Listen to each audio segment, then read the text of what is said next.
Mrs. Anderson, did you eat the strawberries that were in the fridge again? I was saving those for myself. Oh my, I'm sorry. I made some strawberry jam with them. I can't believe you. Those were expensive. You can only get them at selected shops. They were imported straight from Japan. But they seemed like they were about to start molding. I've been thinking about this for a while. But you need to make sure to only buy food in quantities that you feel confident in finishing. I understand that you like to take your time eating those nice things, but you always end up letting them spoil. It's just a waste. I'm sorry. Did I ask for your opinion? I don't need to hear anything from a person who's too poor to afford nice things. You wouldn't understand how it feels to cherish these things. Did you just call me poor? This is too frustrating. I can't take this anymore. I only decided to move in with you because Larry told me that there would be a bunch of benefits for me. But all you provide for the two of us is stress. What? You use the nice things that I buy without any permission. You only pay a small fraction of the rent. And worst of all, you don't even spoil your daughter-in-law, regardless of how much she's done for you. I'm sorry, but what have you done for me? I let you live with me! Didn't Larry let you know that he wanted to live with me before the two of you decided to get married? That doesn't matter. I can't take this anymore. I've decided that I'm going to stop acting like the nice little housewife that I always try to be. I'm going to stop myself being such a sweet soul to you. And I'm taking better care of myself. Have you ever really been kind to me? You call yourself a housewife and try to look nice in front of Larry. But we both know that the truth is that I always do the housework, while you lie down on the couch, scrolling on your phone. Shut your mouth, you peasant! Don't you dare speak to me like that! You need to keep in mind that the only reason that you have a place to live is because my husband and I are kind enough to provide for you. Larry, I need to tell me what you told Molly to convince her to live with me. Huh? What do you mean, Mom? She just threw all of her anger at me, that this isn't what she signed up for, and that you told her that there would be benefits on her side by living with me. She even went as far to call me a peasant, and that I should be ashamed of not being able to spoil her. Molly told me that you were the one who came up with the idea to live with me and that you convinced her to do so. So I need to know what you told her. Just come clean with it. I need to know this to straighten out this whole situation. Besides, I've been having a feeling that you're lying to me for a while now. What? I mean, you had a bunch of money inherited to you when Dad died, didn't you? He worked at a decent company, so I imagine the insurance was great. Therefore, I figured that you had enough to be well off for the rest of your life. Maybe even better than well off. So I told Molly that you would support us a pretty good amount per month if we let you stay over at our place. So we had a discussion and decided that it would be best to rent the money that we need for now and have you support us to pay it back. And you tried to ask me to live with you guys without raising any suspicions by keeping something so huge from me? Wow. I remember how happy I was when Molly told me that she wanted to keep me close for when I grew old. It was all about just money, huh? You don't have to say it like that, Mom. Don't you enjoy our company? After finding out about your motives, no, I don't. You turned Molly into a cold-hearted liar. Now all she does is complain about my presence and call me poor. I should never have even bothered living with the two of you. So explain everything to Molly right now. That there was never a conversation about me providing for the two of you and that you lied about it. And while you're at it, apologize and tell her that you'll single-handedly provide from her from now on. What? How did our conversation end up in that direction? You're supposed to be understanding and help us more with future payments. Why would I do that?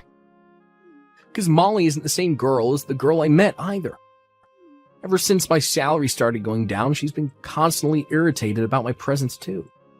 Thanks to that, she and I haven't been doing so well as a couple. I can't say that I didn't notice how her behavior towards you had changed as well. Even in this situation, I believe that you would help me. Because you're my mother, and that's what mothers should do for their sons. But you didn't even bother offering help. And now you're trying to abandon me in this situation and leave everything in my hands. Don't you see how harsh you're being? You're my mother, so do something. Are you kidding me?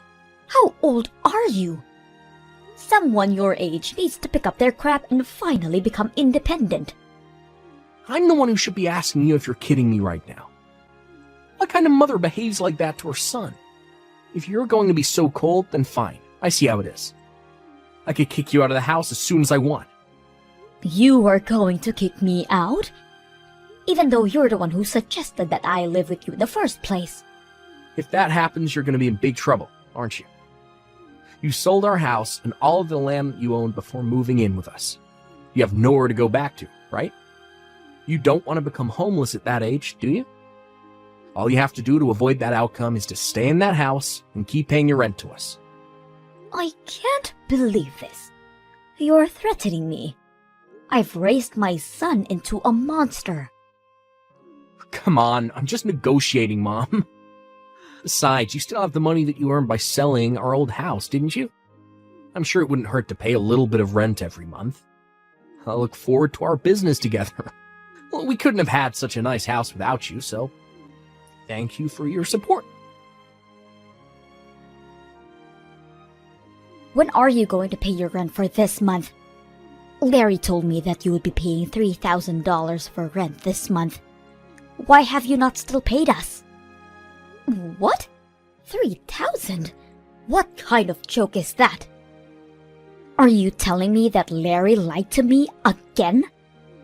Why does he always lie to get out of trouble when he knows that he's going to get caught? Never mind then. I'll just tell you myself.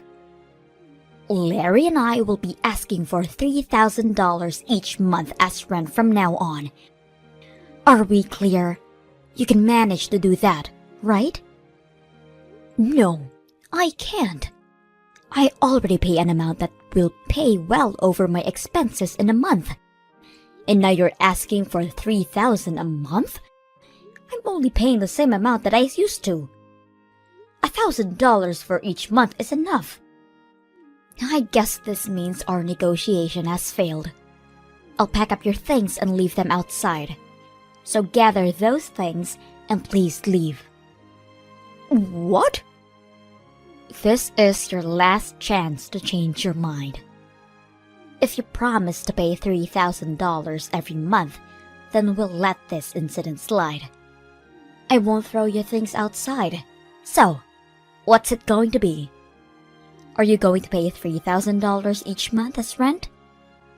Or are you going to be homeless and spend your nights on a bench in a park? Feel free to make the choices that fits your preference. I can't believe you.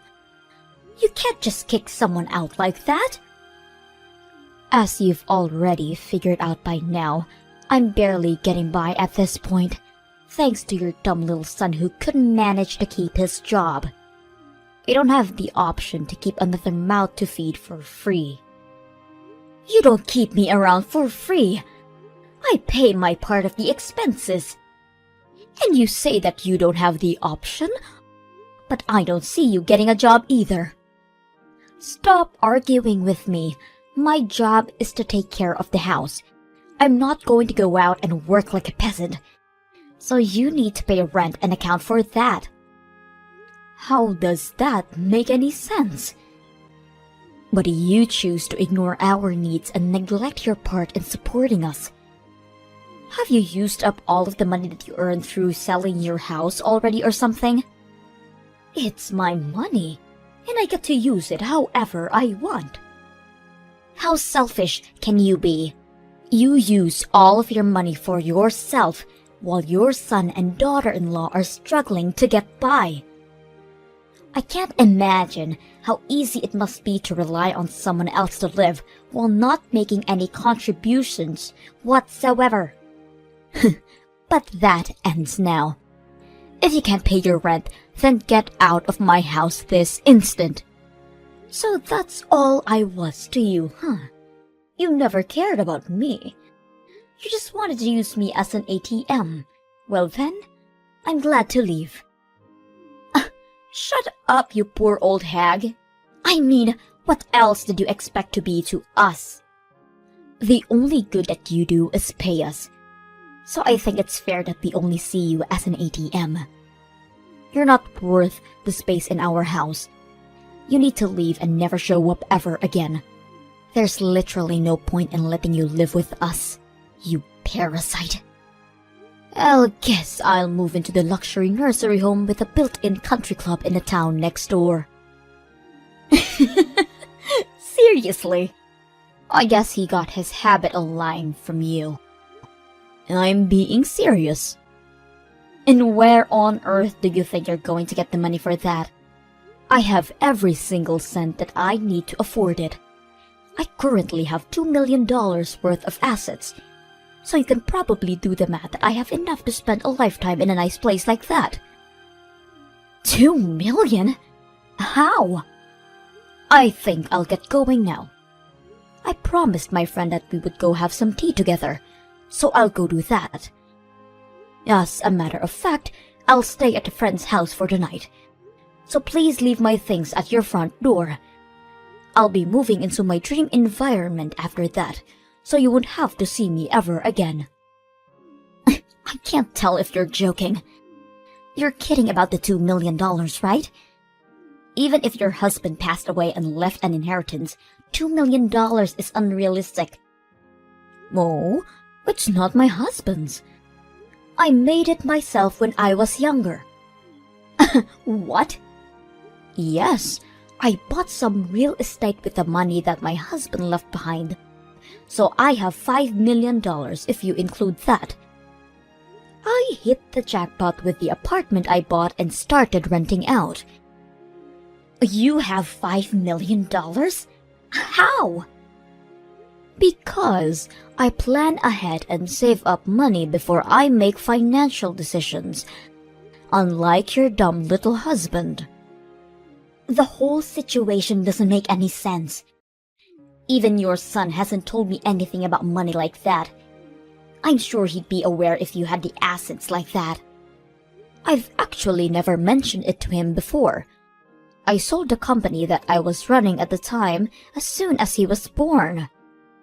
So, you sold your company? You're trying to tell me that you were a business owner? Yes, that's exactly what I'm trying to tell you. I was a big risk taker when I was younger. I started lots of businesses, and most of them failed, but one of them really took off, and it expanded to a pretty good scale. I can't believe this. I married my husband right after that, though. So, I ended up selling the company for a pretty good time. I found it more important to marry and devote myself to the love of my life. Therefore, I sacrificed the potential of becoming a billionaire to pursue it. How could you sell your company for a reason like that? Are you stupid? Do you think so? Because through my eyes, it seems like you and I are doing the exact same things, quitting our jobs to become housewives. I just wanted to support my husband with everything I had, so I did exactly that. He was very kind, but he had trouble balancing his tasks, so I had to step in all of the time, and I enjoyed it a lot. The money that I got was just a bonus.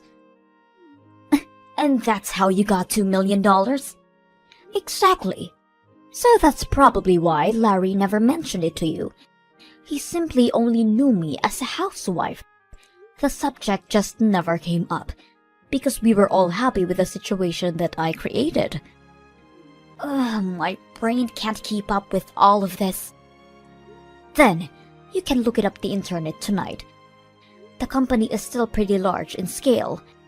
I'm sure you can find my Wikipedia or something as its founder. Mom, what do you mean you used to own a business? Why did you never tell me about this? And your savings? That should have been the first thing to bring up when you started living with us. Let me ask you this. Why would I have to tell you what my savings are? In fact, why should I even financially support you? Are you serious? Yes, I'm serious. This is my money, so I get to use it however I want to. Is there some type of law that obligates me to help you out because I'm your mother? But I'm your son. Isn't helping me out when I'm struggling the normal thing to do? You don't get it, do you? I'm not going to help you. Especially because you're my son. I care for you. So I need you to learn how to keep going on your own. Come on, Mom, don't be like that. Look, I'm sorry about all of the things that Molly said to you. I really am. And I'll make sure that she understands her faults too. So, can you please come back and live with us? Molly is saying she'll do all the housework from now on, but I'm sure things are going to work out this time. All you need to do is support us the way you always did, and all are going to be well. Sorry, but I just finished signing up for the nursing home that I was talking about earlier. So, no, I won't be moving back with the two of you anymore. What? Have you already finished signing up?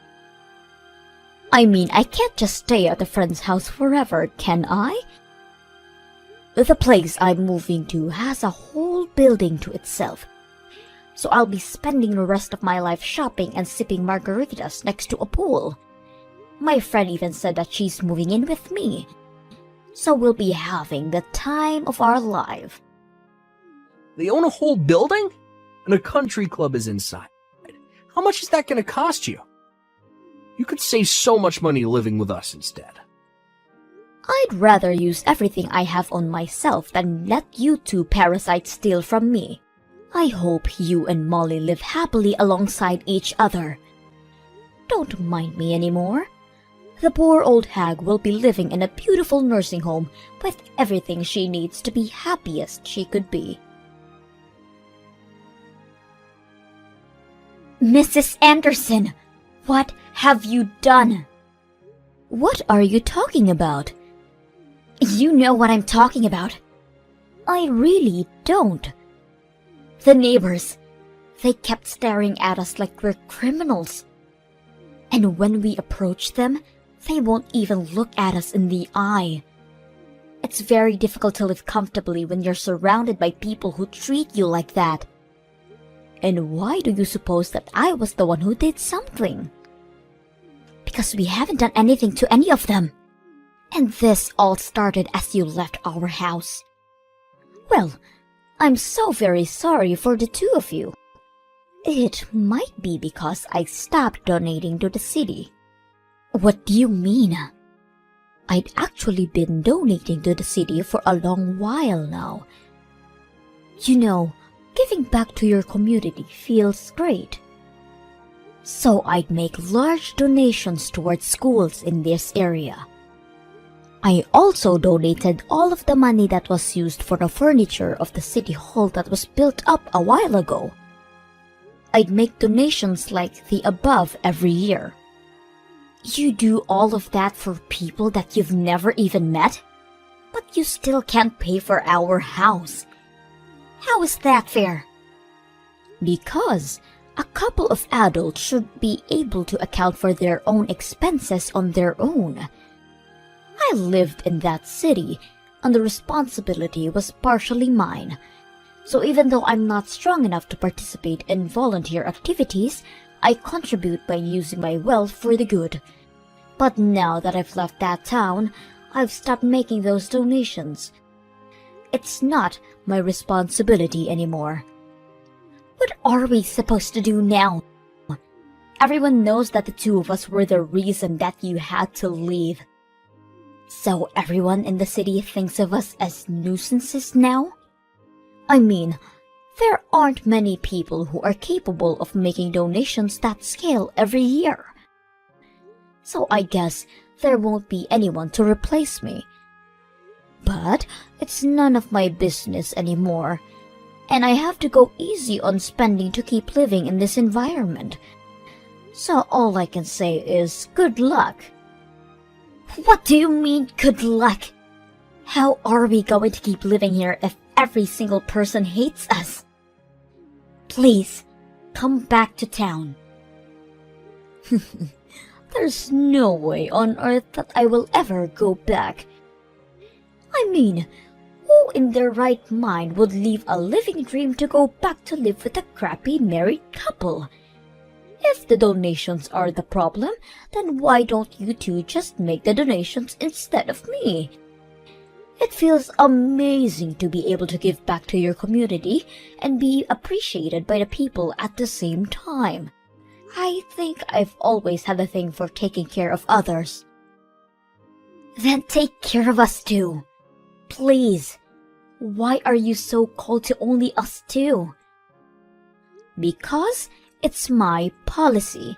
I only like to take care of people who I like. Do you not like us? No. I like everyone in that city because they supported me a lot when my husband first passed away. And I had to start raising Larry alone. That's when I decided that I wanted to start making the donations. I'm proud to say that I can probably make any type of sacrifice for the people who I love. But I can't do that if I hate you, right? I don't want to pay a single cent for the two of you. You hate us that much? Your own son and his wife? Yes, even a grandchild wouldn't convince me to bring the two of you into my life ever again. I can't believe you just said that. Boo-hoo. I know it'll be tough, but I hope you two get up on your feet and try to make it work there. Now, I'll go have my afternoon tea on the terrace with my friends now. Goodbye. After that, I immediately met with my lawyer and wrote a will that stated every penny in my name will be donated to non-profit organizations from all around the world. As soon as I sent a letter letting them know, Larry and Molly stopped spamming me with their emails begging me to come back. It seems that they're finally going to start working hard and taking initiative in their own lives. Larry started studying to earn a certificate that will lead to a promotion in his workplace, and Molly started a part-time job at a cafe as well. It seems that everyone in the city still says the horrible things behind their backs and when they pass by, but they're still trying to earn back their place in the community. Hopefully, everything works out for them, and they can be proud of achieving that.